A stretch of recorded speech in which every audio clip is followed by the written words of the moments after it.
kotor belum tentu najis, dan najis belum tentu kotor.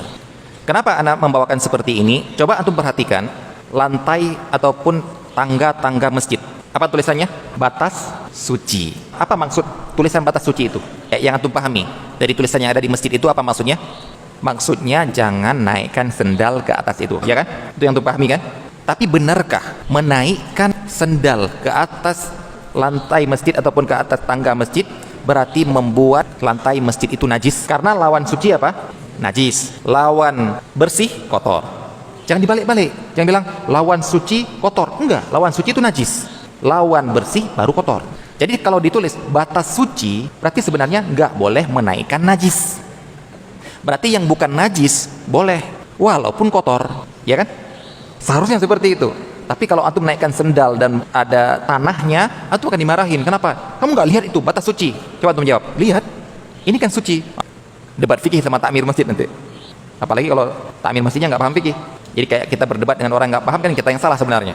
Nah, inilah fenomena yang ada di masyarakat. Menurut mereka, kotor itu najis. Tanah najis. Jadi kalau badannya belepotan dengan tanah, saya nggak bisa sholat. Kenapa? Baju saya kotor. Orang-orang di sawah, yang pernah ngurusi sawah mertua waktu panen, orang-orang itu nggak sholat. Zuhur lewat, asar lewat. Ana sholat, wudhu, ada air sungai, kemudian sholat di pematang. Celana ana basah dengan lumpur, kotor dengan lumpur, ana sholat di pematang sawah yang ini kena tanah. Apa kata mereka? Loh, kok sholat di tempat kotor? Kata siapa? Orang awam. Jadi menurut mereka nggak boleh sholat di atas tanah karena kotor. Kalau kotor berarti najis. Nah, ini yang jadi masalah. Begitu juga orang tidak mau sholat di lantai terminal misalnya, tidak mau sholat di atas trotoar. Apa kata mereka? Kotor. Benar kotor, tapi yang nggak boleh adalah najis. Tapi itulah dipahami oleh orang awam. Ini harus diubah pemahaman ini. Ada orang yang tidak mau sholat, meninggalkan sholat, katanya nanti diqadha nanti. Gara-gara apa? Dengan alasan lantainya kotor, trotoarnya kotor, tanahnya kotor. Gara-gara salah paham menyebabkan dia meninggalkan kewajiban. Kalau ada yang bilang, tapi Ustadz, jangan-jangan. Nah, ini biasa nanti. Jangan-jangan situ banyak kotoran, cecak. Jangan-jangan di situ orang yang bekas nginjak kotoran hewan, kemudian dia jalan di situ. Semua pakai kata-kata jangan. Maka kita katakan inilah namanya was-was. Padahal dalam fikih dikatakan al-aslu fil asya. Hukum sesuatu benda itu suci sampai kamu dapat bukti itu najis. Berarti jangan pakai kata jangan-jangan. Selama kamu belum mengetahui di situ ada najisnya, maka katakan suci.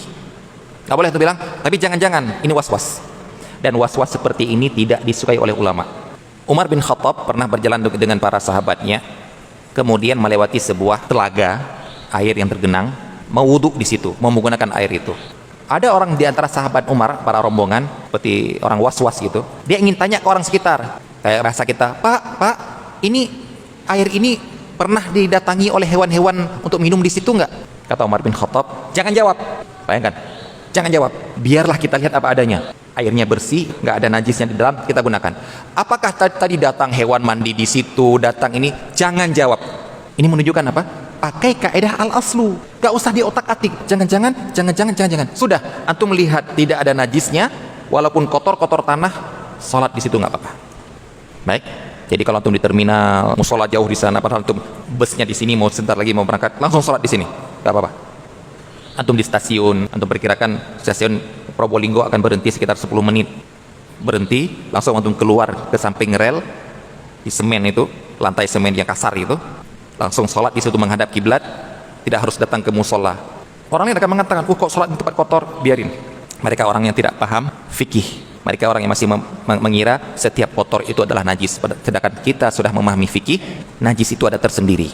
Kotor itu belum tentu najis. Sebaliknya, najis itu belum tentu kotor. Ada najis-najis yang bersih sekali. Pingin kita pegang, pingin kita elus-elus, tapi dia najis. Apa contohnya? Anjing. Apa contohnya?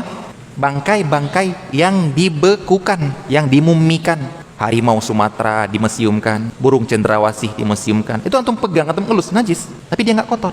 Inilah standar yang harus kita pakai, adalah standar fikih hukum Islam. Mana yang suci, mana yang najis, bukan gara-gara perasaan.